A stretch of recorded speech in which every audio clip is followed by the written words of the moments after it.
All right, welcome back to the channel.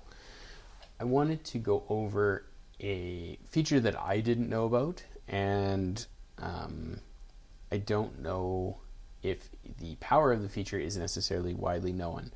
And this has to do with NC Sender. So as I've played with NC Sender more and got my machine and workflow kind of organized around NC Sender and its features, it was pointed out to me that there is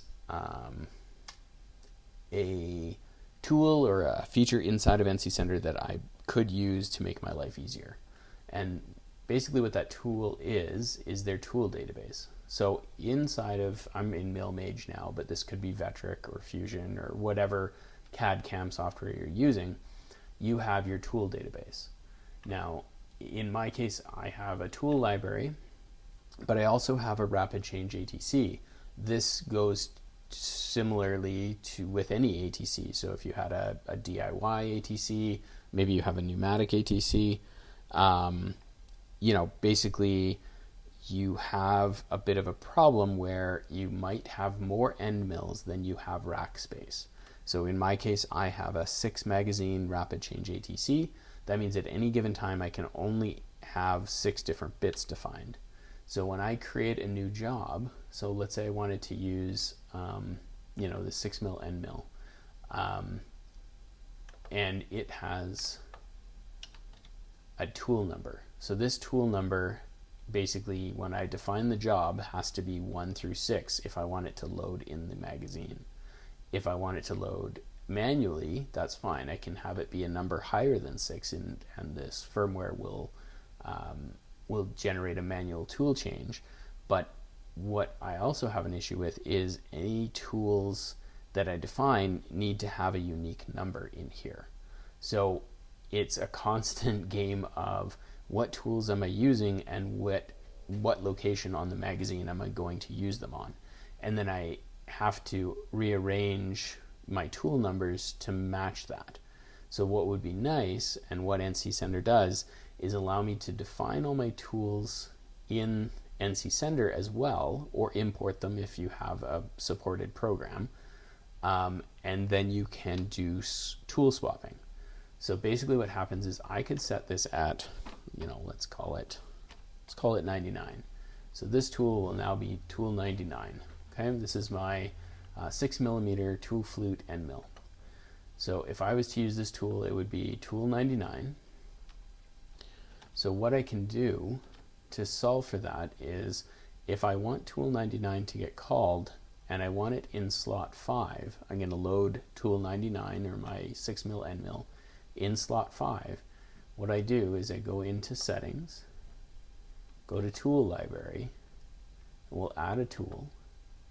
So its tool number is 99, and we're not going to define it yet, or not going to assign it yet, sorry. And this is a 6 millimeter 2 flute end mill, and it's going to be a flat end mill, and its diameter is in millimeters, 6 millimeters.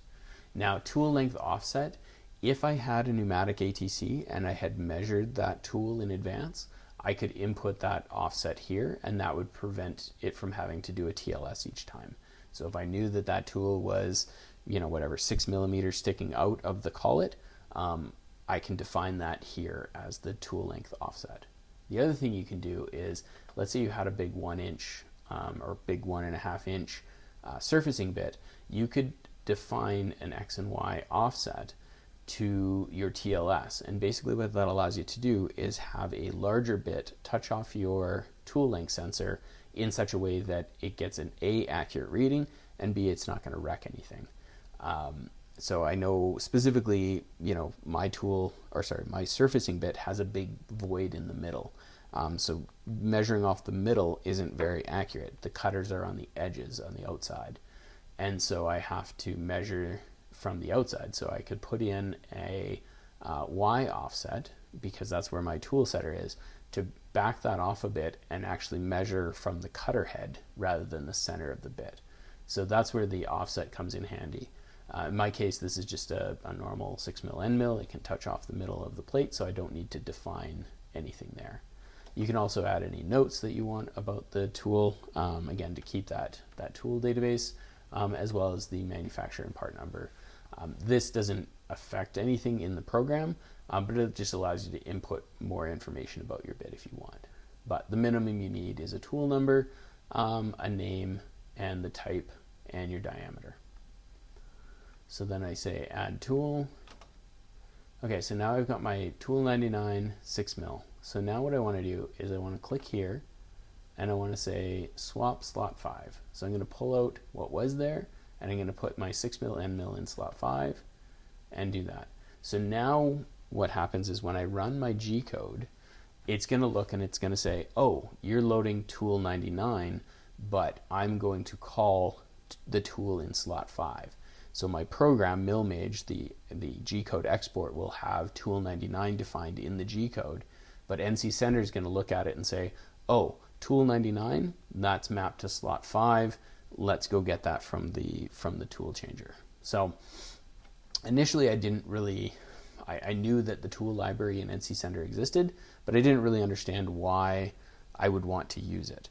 So the fact that that it can do that mapping is super cool and keeps me from having to play kind of a game of numbers in my tool database. I can set the tool number once, and then I can define the tool here and just set the slot to match the program that I'm running. So I do like that. I think it will, again, it's going to take a bit of time to get my tool database kind of lined up. It's one of those things that I've been meaning to do anyways, and maybe a good opportunity to try and build a MillMage import-export tool so that I can better import tools, because right now the formats that are supported, MillMage doesn't export as that currently. So I may look at that to make my life a little bit easier, but right now, like I said, that tool database feature is pretty cool. So hopefully that helps, and if you haven't already, definitely a good opportunity to check out NC Sender and some of the cool features that Francis has baked in. So thanks for your time.